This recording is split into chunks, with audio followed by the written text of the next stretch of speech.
Salve, salve galera, bem-vindos aí a mais um vídeo do canal Eixo Quark. A aulinha de hoje, a aula de exercícios da nossa aula número 2, aulinha sobre proporção e razão, então a gente vai fazer exercício sobre essas duas partes do conteúdo hoje, né? Então vamos lá.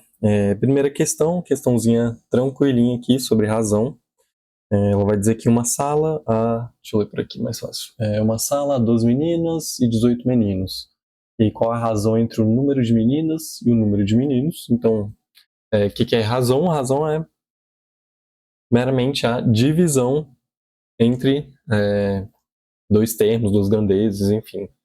E aí, nesse caso, ele pede qual é a razão entre o número de garotas e o número de meninos. Então, são 12 meninas dividido por 18 meninos. Então essa que é a razão entre o número de meninas para o número de meninos. E aí depois ele vai e pede qual é o número de meninas e o número total de alunos.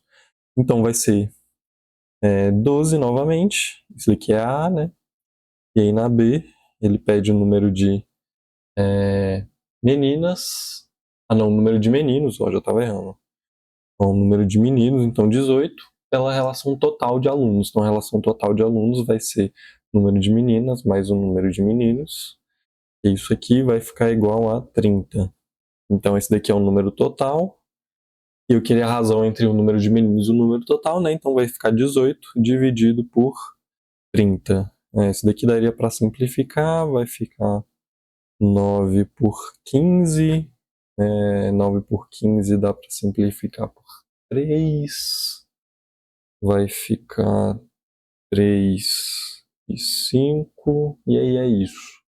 Então essa seria a razão entre o número de meninos e aí o número total de alunos, né? Essa daqui eu não simplifiquei também, né? Mas daria para dividir por 2 aqui, ficaria 6 e 9. E aí por 3 ficaria 2, e aí 3. Então a gente tem aí essa relação, né, entre essas duas grandezas. E se a gente fosse fazer uma análisezinha um pouco maior, a razão entre os termos é a relação, entre esses termos. Então, calma aí.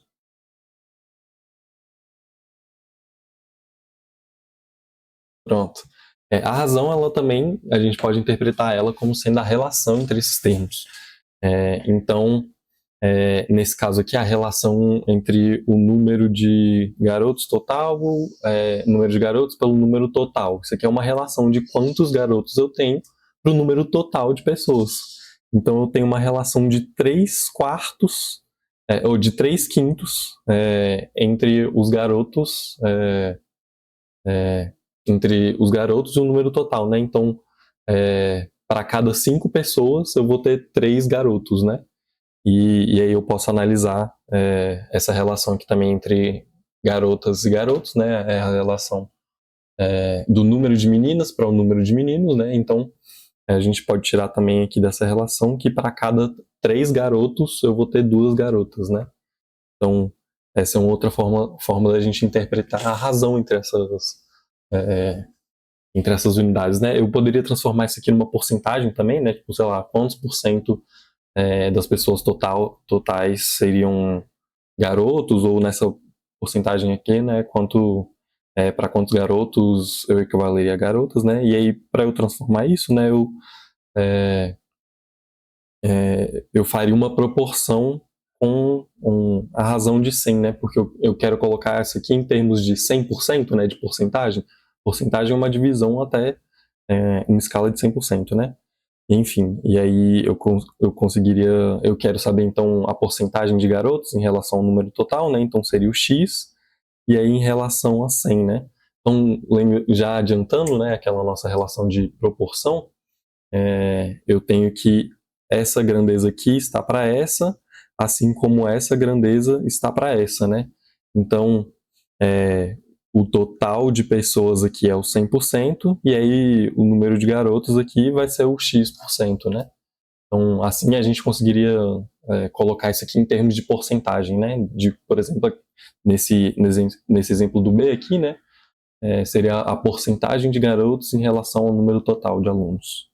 Enfim, acho que enrolei demais nisso aqui, vamos para as próximas. As outras aqui são para verificar se isso aqui são razões mesmo. Para ser uma razão, eu tenho que ter duas, ou para ser, perdão, para verificar se isso aqui são proporções, né? E aí, para ser uma proporção, eu preciso que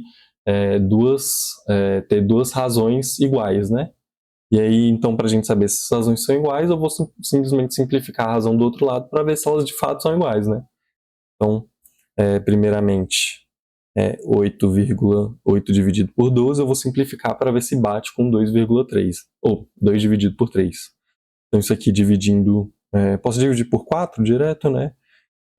Vai ficar 2 e aí 3. Então, essa daqui a gente verificou que é uma proporção, aí dando continuidade. 15 dividido por 21. Isso daqui eu posso dividir por 3 direto, né? Eita, peraí. Eu divido por 3, isso daqui vai ficar 5, e aí 21 dividido por 3 dá 7. Então essa daqui também é uma proporção. E aí por último, 12 dividido por 28. 12 para dar 4 eu posso dividir por 3, né? Então vai ficar 2 dividido por 3 vai ficar 4. 28 dividido por 3 não dá 9, né? 9 vezes 3 dá 27. Então, dividido isso aqui por 3, eu acho que não dá nem exato, né? 28 dividido por 3, acho que não dá exato. Não dá exato, enfim. Então, a gente já sabe que essa daqui não é uma proporção, porque essa igualdade aqui ela não é verdadeira. Então, dando continuidade, temos essa daqui para completar essa proporção, né? Então, para que essa proporção seja verdadeira, esse x tem que satisfazer essa igualdade aqui, né? Então, aqui 3 dividido por 5 vai ser igual a x dividido por 20. Então, eu vou isolar o x, né, para encontrar esse valor. Então, eu tenho 20 dividindo, ele vai passar para o outro lado multiplicando. Vai ficar 3 vezes 20, 60. 60 dividido por 5 vai dar 12. Já fazendo tudo de cabeça aqui, que eu enrolei demais lá no início, para a aula não ficar tão longa, então vai ficar x igual a 12. Então, se eu colocasse só para conferir ali, né, agora vamos ver se essa igualdade aqui ela está correta. Então vai ficar 12 dividido por 20. Então tem que simplificar isso daqui para ver se dá de fato 3 dividido por 5, né? Então 12 para dar 3 eu divido por 4, e aí vai dar 3, e aí 20 dividido por 4 dá 5, não dá? Então eu atestei que isso daqui é uma proporção, né? Eu mantive a igualdade. Vou deixar essa 14 aí para vocês fazerem, para treinar mais um pouquinho. E aí, bom, dando continuidade, outra utilidade da gente utilizar as proporções é para quando a gente tem a gente sabe uma proporção de duas quantidades e a gente quer saber para quantidades diferentes, né? A proporcionalidade ela relaciona grandezas diferentes por meio de uma constante proporcionalidade, né? A primeira definição que a gente viu, a primeira definição que a gente viu de proporção é que ela seria uma igualdade entre razões, né? Mas a gente pode definir ela de uma forma um pouco mais precisa, um pouco mais exata, como duas grandezas elas são proporcionais se elas são relacionadas por meio de uma grandeza de proporcionalidade. Então, falar que duas grandezas são proporcionais é falar que elas se relacionam por meio de uma grandeza de proporcionalidade, né? Então elas são múltiplas uma das outras. Então é isso que é ser proporcional a uma outra grandeza, é ser múltipla dessa outra grandeza, né? É se relacionar a ela por meio de uma constante de proporcionalidade, por meio de um número que multiplica essa grandeza, né? Então Bom, se eu tenho uma relação de proporcionalidade, eu vou conseguir encontrar essas relações para qualquer outras quantidades, né? Porque eu vou ter essa grandeza de proporcionalidade que vai fazer essa relação. Então, nessa questão aqui, vamos resolver ela fazendo essa análise com base nessa ideia que eu propus agora, né? Então vamos lá. Para preparar um suco, usa-se uma proporção de uma parte concentrada para 4 partes de água. Então eu vou usar uma parte concentrada para 4 partes de água, então, né? Então essa daqui, ela vai ser a minha constante de proporcionalidade. Uma parte de água para 4 partes, uma parte concentrado para 4 partes de água, ela se mantém constante, né? Eu não vou, essa não é a minha proporção, ela não vai alterar, né? Então esse valor aqui, eu vou chamar ele da minha constante K de proporcionalidade. E aí, a relação de proporção que eu quero é entre essa concentrado e a quantidade de copos de água necessários, né? Então, eu vou ter aqui que vão ser usados 3 copos de concentrado. Quantos copos X serão necessários de água, né? Então, aqui eu tenho uma relação diretamente proporcional, né? Seguindo o que a gente viu na nossa aula. Essas grandezas elas são diretamente proporcionais, porque quando uma aumenta para cada quantidade de concentrado que eu aumento, eu tenho que aumentar a minha quantidade de água, né? Então elas são diretamente proporcionais, por isso que elas ficam nessa estrutura aqui. E elas são diretamente proporcionais a essa constante K de proporcionalidade aqui, que é essa proporção inicial que a gente definiu, né? De uma parte de concentrado para 4 partes de suco. Então, resolvendo isso daqui, o 4 vai passar para o outro lado multiplicando aqui, né? O x ele vai passar para esse outro lado aqui multiplicando também. Então, eu vou ter que x ele é igual a 3 vezes 4, 12. Então, eu vou ter que, se eu utilizar 3 copos de concentrado, eu vou precisar utilizar 4 copos de água, né? Isso se deve porque a gente tem essa relação de 1 para 4 aqui, né? Para cada para cada um concentrado, eu vou ter que usar 4 copos de água, né? Então essa é uma forma um pouco mais precisa, digamos assim, de entender a proporcionalidade, né? A proporcionalidade ela vai ser a relação entre duas grandezas, né? Por meio de uma constante de proporcionalidade. Então, primeiramente, a gente acabou de ver esse caso em que duas grandezas elas são diretamente proporcionais, né? Então, quando um aumenta, a outra também aumenta. Mas eu também posso ter o formato em que eu vou ter duas grandezas inversamente proporcionais. Então, sei lá, x e y aqui, né? Só para botar. Então, isso significa que quando uma grandeza aumenta, a outra grandeza ela tem que diminuir para eu manter essa constante de proporcionalidade K aqui, né? K é uma constante, K ela não pode variar. Então, se eu aumento esse x aqui, né, para eu manter K constante, eu preciso diminuir o meu y. Então, a relação de proporção ela pode ser tanto diretamente proporcional quanto inversamente proporcional, né? E aí essa vai ser a diferença de relação delas com a constante de proporcionalidade, né? Mas todas elas têm isso em comum, de que são duas grandezas que elas se relacionam por meio dessa grandeza de proporcionalidade, né? Essa grandeza de proporcionalidade que vai dizer como essas grandezas se relacionam. Por isso que ela tem esse nome, né? De grandeza de proporcionalidade, né? Porque ela é a grandeza que vai definir a proporção entre essas duas grandezas. Enfim, dando continuidade, aqui é uma lista de perguntas para a gente classificar exatamente, para a gente saber essa relação, né, de diretamente e inversamente proporcional.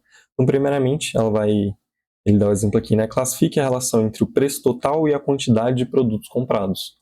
O preço total e a quantidade de produtos comprados, eles são diretamente proporcionais, né? Porque quanto mais produtos eu compro, mais eu vou ter que pagar, né? Então, eles são diretamente proporcionais. Aí 46 classifica a relação entre o tempo de uma viagem e a velocidade média para uma mesma distância. Então, aqui adiantando um pouco já o conteúdo, a velocidade ela é a taxa de variação por quantidade de tempo. Então, quanto mais tempo eu tiver para uma mesma variação de tempo, maior vai ser a minha velocidade. Então, me confundi.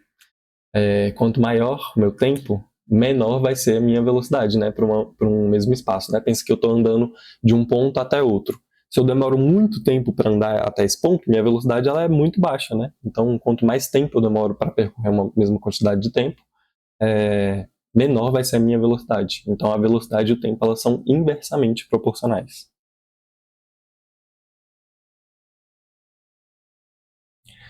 Uma forma de ver isso seria pela própria fórmula, né? Então, velocidade é variação do espaço por tempo, tomando a minha variação do espaço como a minha constante de proporcionalidade, né? A relação que vai ser constante, eu posso analisar ΔS vai ser igual a V vezes T. Então, aqui a gente consegue ver, né, que quando um aumenta, o outro ele tem que diminuir para manter o meu S constante, né? Então, elas são inversamente proporcionais. Aí classifica a relação entre a quantidade de ingredientes e o número de porções de uma receita, então diretamente proporcionais, né? Então quanto mais ingredientes tiver, mais porções da receita eu vou conseguir fazer, então diretamente. E aí, por último, eu vou ter classifique a relação entre o número de trabalhadores e o tempo para terminar uma obra. Então, isso aqui vai ser uma relação inversamente proporcional, né? Quanto mais gente eu tiver trabalhando, mais rápido eu vou conseguir terminar a obra, né? Então, quanto mais pessoas eu tiver, menos tempo eu vou ter para terminar a obra. Então, inversamente. Então é isso, galera. A aulinha de hoje vai ficando por aqui. Tinha mais essas questõezinhas aqui, mas elas são uma aplicação do que a gente já viu antes, né? Essa relação. Deixa eu fazer a primeira aqui, aí fica o resto para caso vocês queiram treinar mais. Então, primeiramente, eu tenho que um caderno custa R$2, quanto custarão 4 cadernos? Então, primeiro eu preciso saber a relação de proporção deles, né? A constante de proporcionalidade, ela é para cada um caderno, eu vou ter 12. Eu vou ter. Vai custar R$12, né? Então, uma relação uma relação diretamente proporcional, né? Então, para cada caderno que eu aumento, eu vou aumentar, né, o quanto que eu vou ter que pagar. Então, essa aqui é a minha constante de proporcionalidade, e a gente sabe que eles são diretamente proporcionais. Então, quando é diretamente proporcional, a gente organiza eles dessa forma, né? Um dividindo o outro. E aí, então, vai ficar, como é relação diretamente proporcional, eu quero saber quanto vão custar o preço de X, né? Se eu pegar 4 cadernos. Então, tendo essa relação aqui, e eles são diretamente proporcionais, né? Eu vou ter, passando X para o lado, passando 12 para o outro lado, eu vou ter que X é igual a 12 vezes 4, 12 vezes 4, 8, R$48. Então, e aí, bom. E aí agora eu vou fazer a questão 39, porque ela é um exemplo de, essa que a gente acabou de fazer, são grandezas diretamente proporcionais. Só que nessa 39 são grandezas inversamente proporcionais agora. Então a relação que a gente vai montar não vai ser dividindo, né? Vai ser agora multiplicando, porque elas não são inversamente, elas são diretamente proporcionais, né? Ou elas não são diretamente, elas são inversamente proporcionais. Então vamos lá. Se 4 trabalhadores fazem um serviço em 12 dias, em quantos dias 8 trabalhadores farão o mesmo serviço no mesmo ritmo? Então a gente já viu anteriormente, né, que o número de trabalhadores e os dias de trabalho eles vão ser inversamente proporcionais, né? Então eu vou ter que 4 vezes 12, porque a gente tem essa relação de inversamente proporcionais. Essa daqui vai ser a nossa constante de proporcionalidade, né? Ela que estabelece a nossa relação, né? Que a gente sabe que com 4 trabalhadores vão ser 12 dias. E aí a gente quer saber quanto que 8 trabalhadores vão demorar para terminar esse trabalho, né? Então, primeiramente, 4 vezes 12, a gente já fez aí em cima, né? Vai dar 48. E aí 48 dividido por 8 vai ser igual a x. Daí 48 dividido por 8 vai dar 6. Então, a gente vai ter que esse trabalho agora vai demorar 6 dias. É isso, galera. Tamo junto.